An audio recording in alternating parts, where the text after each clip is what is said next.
A man entered who could hardly have been less than 6 feet 6 inches in height, with the chest and limbs of a Hercules.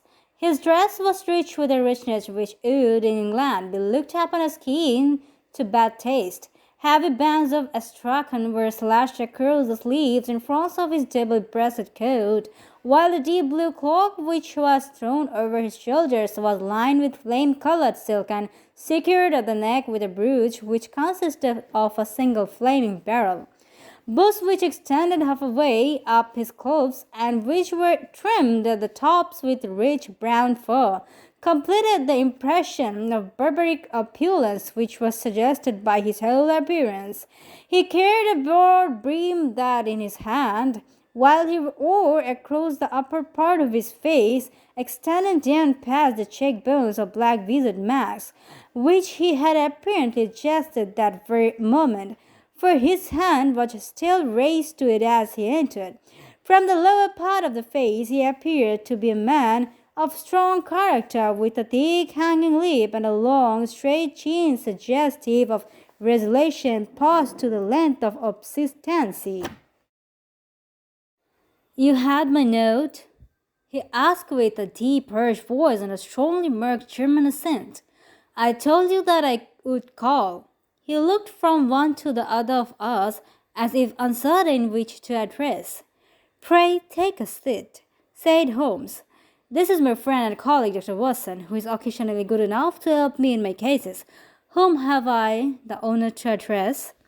"You may address me as the Count von Kram, a Bohemian nobleman. I understand that this gentleman, your friend, is a man of honor and discretion, whom I may trust with a matter of the most extreme importance. If not, I should much prefer to communicate with you alone." I rose to go, but Holmes caught me by the wrist and pushed me back into my chair. "It is both and none," said he. "You may say before this gentleman anything which you may say to me."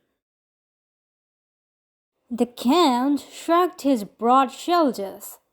"Then I must begin," said he, "by binding you both to absolute secrecy for 2 years. At the end of the time the matter will be of no importance. At present it is not too much to say that it is of such weight it may have an influence upon European history." "I promise," said Holmes. "And I." "You will excuse this mask," continued our strange visitor. "The august person who employs me wishes his agent to be unknown to you, and I may confess at once that the title by which I have just called myself is not exactly my own." "I was aware of it," said Holmes dryly. "The circumstances are of great delicacy, and every precaution was be taken to quench what might grow to be an immense scandal and seriously compromise one of the reigning families of Europe. To speak plainly, the matter implicates the great house of Ormstein, hereditary kings of Bohemia." "It was also aware of that," murmured Holmes, settling himself down in his armchair and closing his eyes. Our visitor glanced with some apparent surprise at the long, good, lounging figure of the man who had been no doubt depicted to him as the most incisive reasoner and most energetic agent in Europe. Holmes slowly reopened his eyes and looked impatiently at his gigantic client. "If your Majesty would consent to state your case," he remarked, "I should be better able to advise you." The man sprang from his chair and paced up and down the room in uncontrollable agitation. Then, with a gesture of desperation, he tore the mask from his face and hurled it upon the ground. "You are right," he cried. "I am the king. Why should I attempt to conceal it?" "Why, indeed," murmured Holmes. "Your Majesty had not spoken before I was aware that I was addressing Wilhelm Gotthard Sigismund von Ormstein, Grand Duke of Cassel-Felstein and hereditary King of Bohemia.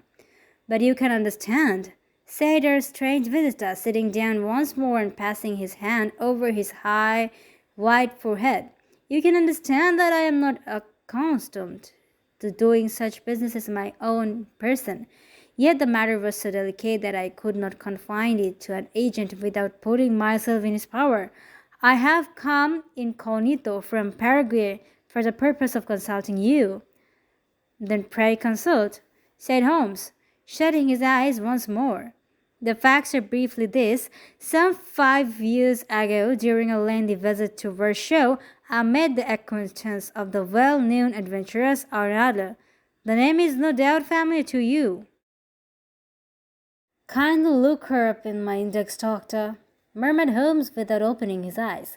For many years he had adapted a system of docketing old paragraphs concerning men and things, so that it was difficult to name a subject or person on which he could not at once furnish information. In this case, I found her biography sandwiched in between that of a Hebrew rabbi and that of a staff commander who had written a monograph upon the deep-sea fishes. Let me see, said Holmes. Born in New Jersey in the year 1858. Contralto. La Scala. Prima Donna Imperial Opera of Warsaw. Yes. Retired from operatic stage. Living in London. Quite so, Your Majesty, as I understand, became entangled with this young person, wrote her some compromising letters, and is now desirous of getting those letters back. Precisely so, but how? Was there a secret marriage? None. No legal papers or certificates? None. Then I fail to follow, Your Majesty. If this young person should produce her letters for blackmailing or other purposes, how is she to prove their authenticity? There is a writing. Pooh, pooh, forgery. My private notepaper, stolen. My own seal, imitated. My photograph, bought. We were both in the photograph.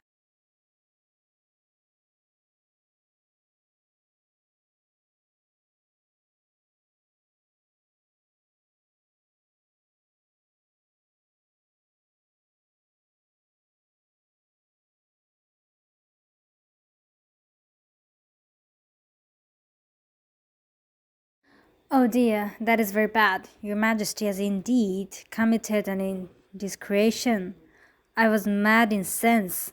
You have compromised yourself seriously. I was only crown prince then. I was young. I'm but 30 now. It must be recovered. We have tried and failed. Your Majesty must pay it. It must be bought. She will not sell. Stolen then. 5 attempts have been made. Twice burglars in my pay ransacked her house.